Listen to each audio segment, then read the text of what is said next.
জেনে আমরা পালিয়ে গিয়ে বিয়ে করি। কিন্তু ঠাকুমার জীবনে সেই আধুনিক বিদ্যার আছে তার আগে বিয়ে হয়েছে। এখানে গল্পটা শেষ হতে পারে। চতুর্থ টুইস্ট হচ্ছে সে ওয়েট করছে পর্যন্ত আমরা ভাবতে পারি। চতুর্থ টুইস্টে যেটা হচ্ছে ঠাকুমার এবার ইচ্ছে হলো ঠাকুমা গিয়ে যাবে সেই জায়গাটা দেখতে, যেখানে ওর আসার কথা। এবং সেখানে যে ঠাকুমা দেখছি একজন ছেলে পুরো পাগল না, সুস্থ দাঁড়িয়ে আছে। তো সেই বুড়োকে খুব চেনা লাগে। বুড়ো দেখে হাসছে, তুমি কি সেই? বলছে আমি, হ্যাঁ আমি সেই। তুমি এখানে? বলছে আমি 50 বছর ধরে প্রত্যেক বুধবার এখানে ছিলাম। কোনো না কোনো দিন এই ইস যেটা বললে ভালো বলে, এইটা হচ্ছে দর্শককে কিরম ভাবে আস্তে আস্তে লেখক নিয়ে যাচ্ছে বা পাঠক। মানে এই গল্পটার মধ্যে গল্পটা তখন আর শুধু ওই ঠাকুমা বা সেই ঠাকুমার হারিয়ে যাওয়া প্রেমিকের গল্প নয়, সেটা শুধু চিঠির গল্প নয়।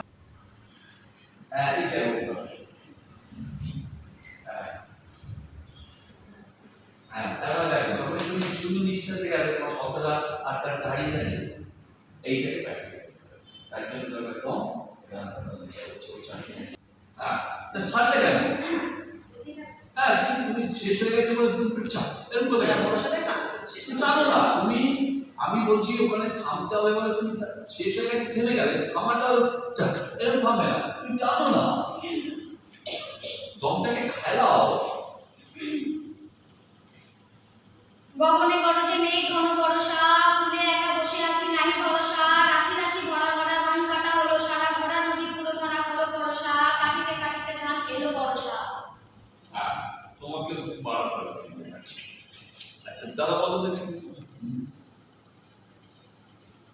গগনে গরজে মেঘ ঘন বর্ষা, ফুলে একা বসে আছি নাহি ভরসা, রাশি রাশি ভরা ভরা ধান কাটা হলো সারা, ভরা নদী পুরো ধরা হলো বর্ষা।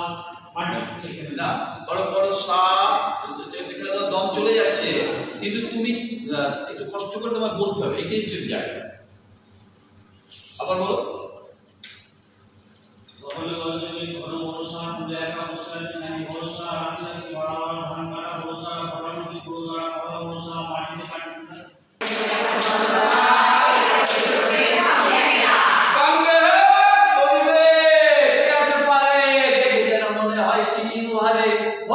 চলে যায় কোনো দিকে নাহি যায়, ঢেউগুলি নিরুপায় ভাবে দুধারে, দেখে যেন মনে হয় চিন্তুহারে।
বুঝতে মানে এই যে 1 2 3 4 এই একটা করে গ্যাপ দেবো, সেই গ্যাপের মধ্যে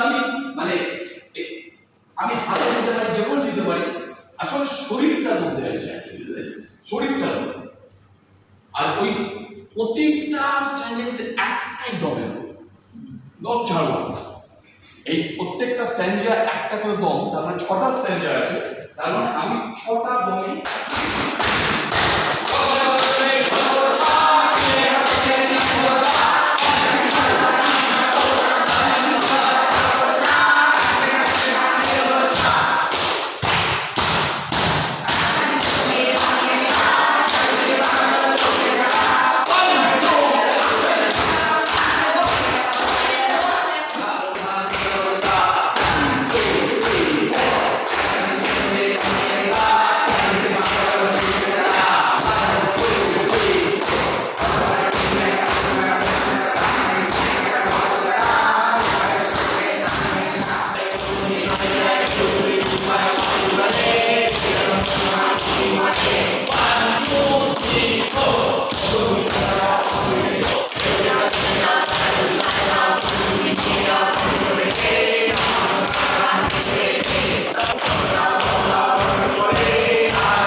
আমার নামছি ওটা চলবে ও মাথা করবে তার সাথে দেখা থাকবে না এগুলো মাথা করছে কারণ যতটা যতটা যত যত কোনো নাচু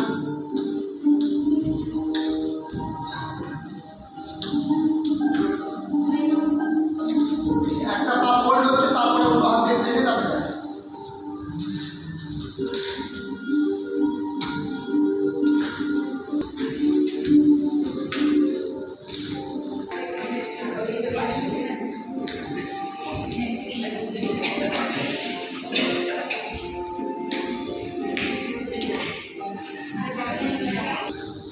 কোনো তালা নেই নিজের মুভমেন্টটাকে দেখো হ্যাঁ কোনো তালা নেই করছি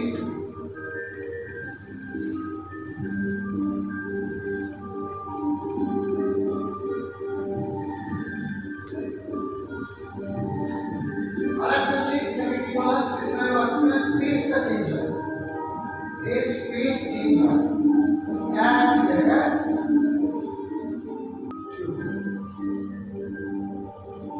পুরো কপি করা যাবে বডি ছুটতে পারছে কিন্তু আমার ইয়েটা আসছে না ব্যালেন্সটা হয়ে বডিটা শিফট করছে এই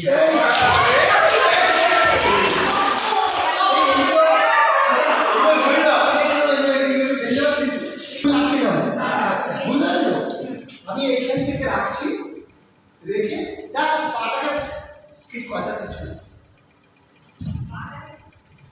ও পাটা আগে হয়ে যাচ্ছে আমি একে রাখলে বস পাচ্ছি না তুমি বসো না গেছো তুমি তো আমি পাবো আগে কিছু না বসো না চলো না চলো রেডি 1 2 3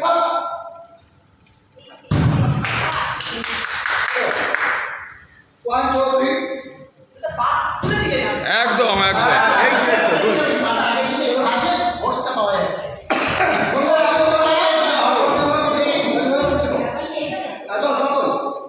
তুই পাঠাবো ঠিক কর বাকি দেখ তোর কে না তুই কি কর দুধ সিক্স এইটা হচ্ছে মেন এটা কি কর চলে না আমি একটা কথা বলবো আমার দেখি না কি হচ্ছে আমি কি খাবো আমি বলবো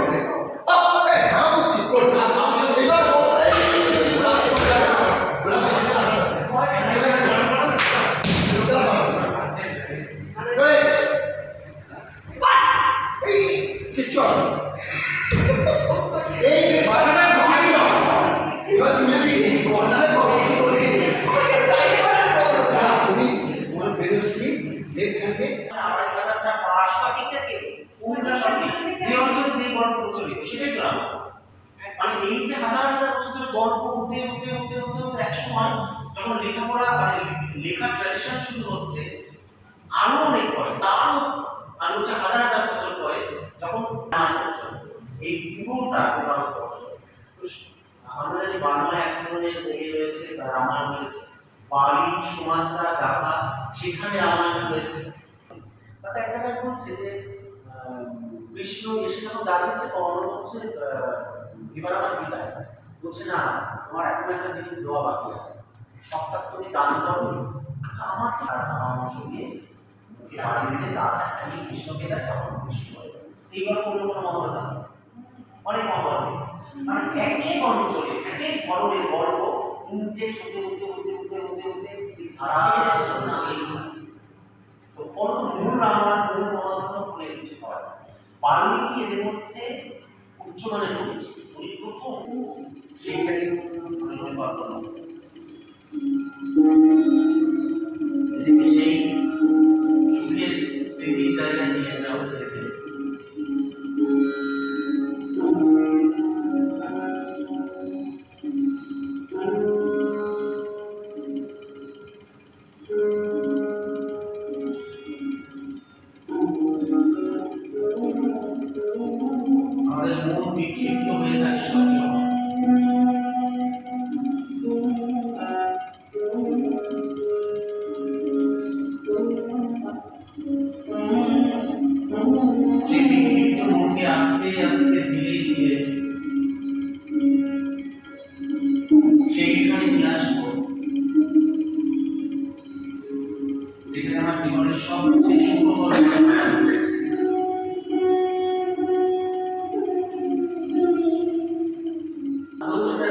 কিনা তাও জানি, একটা স্পেস,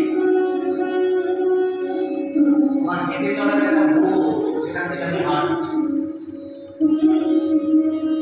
একটা বাল্য, অথবা একটা অবাল্য অবস্থা।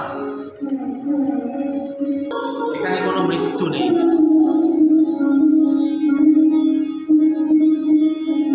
এখানে কোনো বিচ্ছেদ নেই, এখানে কোনো ভয় নেই, এখানে কোনো ভাবনা নেই।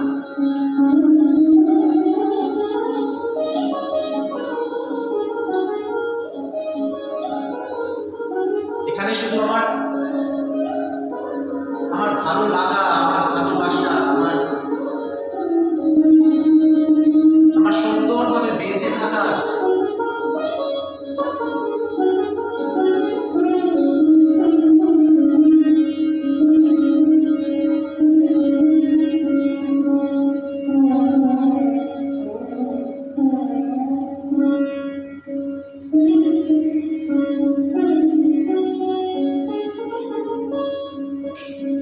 এখানে সবসময় সুন্দর বাতাস বয়ে চলে, যে কোনো কিছু।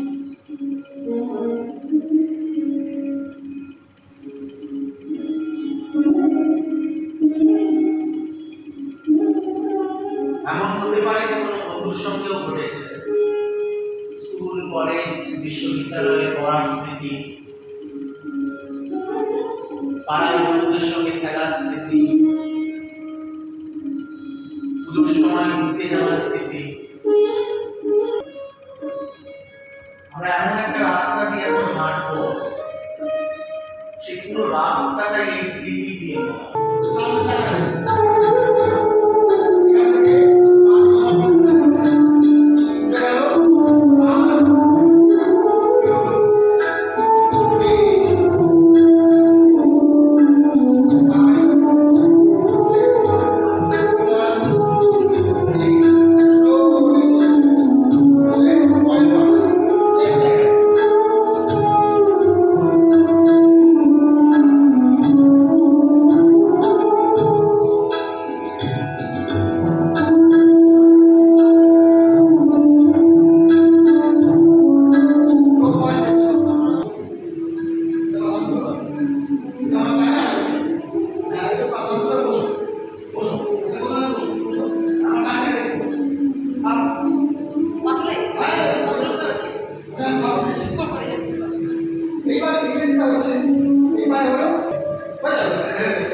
জায়গাটার মধ্যে যদি আমি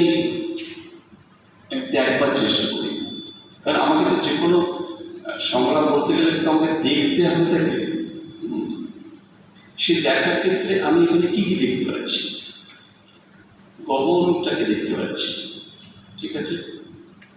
তাহলে গগনে কি হয়েছে? মেঘ ডাকছে, গজরাচ্ছে। তাহলে গগনে মেঘ ডাকছে।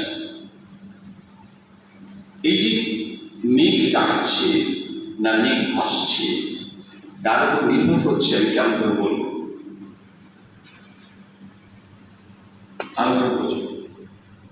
আকাশে তো অনেক মেঘ থাকে, শরতের মেঘ সাদা তুলোর মতো, বর্ষার মেঘ খুব গম্ভীর, তা নানান ধরনের মেঘ আছে।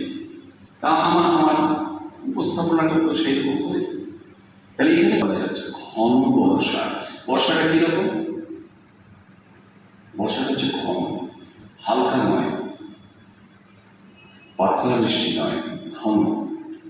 এই সব এই যে জায়গাগুলোকে আমি হাইলাইট করছি, এই জায়গাগুলোতেই তোমাদেরকে বলতে হবে ব্যাপারটা, ঠিক আছে?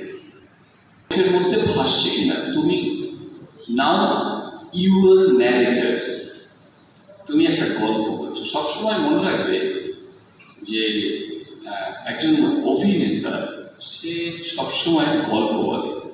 এমন সময় বৃষ্টি, ধান কাটা হয়ে গেছে, এমন সময় বৃষ্টি এলো।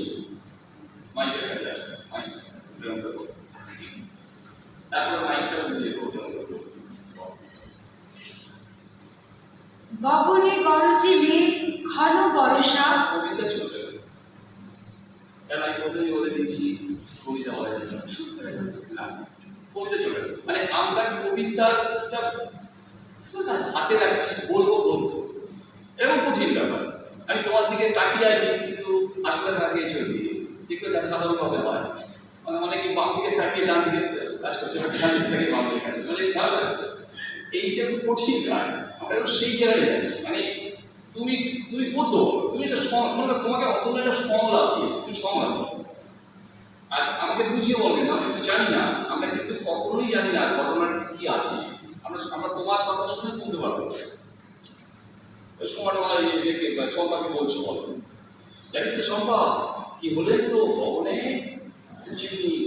হ্যাঁ, এবার ব্যাপারটা এই রবীন্দ্রনাথ বোঝা যাচ্ছি না, কবিতা এসে যাবে, কবিতা এসে যাবে না, এটা কঠিন ব্যাপার, এটা তুমি করে হবে না, এটা কঠিন। আমি সবাই তো জানে শোনার কবিতা, এবার সেটা তুমি যখনই বলবে তুই কবিতা বলবে।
তুমি বিদ্যাসাগর বইয়ের চেষ্টা করো, বিদ্যাসাগর কি করতেন না করতেন কোথা থেকে পাবে, ইতিহাস থেকে আমরা পাবো, পড়ে আমরা জানতে পারবো।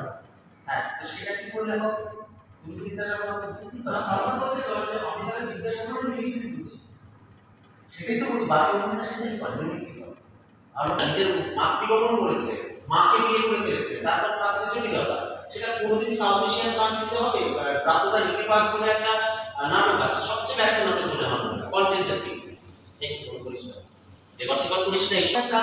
হতেই পারে না। আমাদের সাউথ এশিয়ান মানে জাপান, চীন, নেপাল, ভুটান, শ্রীলঙ্কা, মায়ানমার, পাকিস্তান, আফগানিস্তান, এই পুরোটা আফগানিস্তানের শেষ থেকে হচ্ছে মিডল ইস্ট পর্যন্ত। এই পুরো জায়গায় কোনোদিন আমাদের এই স্ট্রাকচার বা ভারতবর্ষ মা আর ছেলের বয়স যতই কম, যতই বিয়ে হোক, তার বিয়ের আসলে পৌঁছতেই পারবে না। কেন পারবে না? তার কারণ আছে, এটা একেবারে বিজ্ঞানের কারণ। সেটা হচ্ছে আমাদের দেশে জল আবহাওয়ায় মায়ের বয়স তাড়াতাড়ি, মেয়েদের বয়স একসময় আরো বেশি তাড়াতাড়ি কমিয়ে যায়, কিন্তু ইউরোপিয়ান কান্ট্রিগুলোতে সেটা হয় না, হতে পারে না। তুমি যখন একটা এক্সপ্রেশন থেকে আরেকটা এক্সপ্রেশনে যেতে হবে তোমাকে, তাকে তখন সময় দিতে হবে, যেটাকে আমরা পজ, মানে একটা সময় লাগে। একটা দুপ করে একটা জায়গাতে কাছাকাছি চলে যায়। আমি যদি এরকম চলে যাই, তো দুপুর পড়ে যাবে, আমার কি হবে? আমি এই অবধি যাওয়ার পরে আমাকে স্টে করতে হবে। হ্যাঁ, কি বলছো?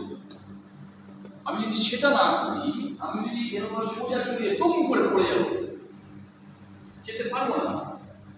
সেই জন্য প্রতিটা ক্ষেত্রেই আমার চলাটার মধ্যে কোথায় থামতে হবে কিনা, আর আছে? এবার নিজের মধ্যে আসবে। আর নাই, দিয়েছি ভরে। আর তোমার মধ্যে যে হাসিটাকে অফ করো তো দেখি। আর আছে? ওইটাই হাসিটা দিবে, আর নাই, হাসবে না। আর নাই, গুড। দিয়েছি ভরে। যখনই তুমি কোনো শব্দ মুখে হাসিটা আসবে, সঙ্গে সঙ্গে তার মানে শব্দের যে ভয়েস অফ এক্সপ্রেশনটা বাড়িয়ে যাবে। কি বলছি বুঝছো? এক্সপ্রেশনটাই বাড়িয়ে যাবে। যখন তুমি মনে করো একটা কথা বলছি, মনে করো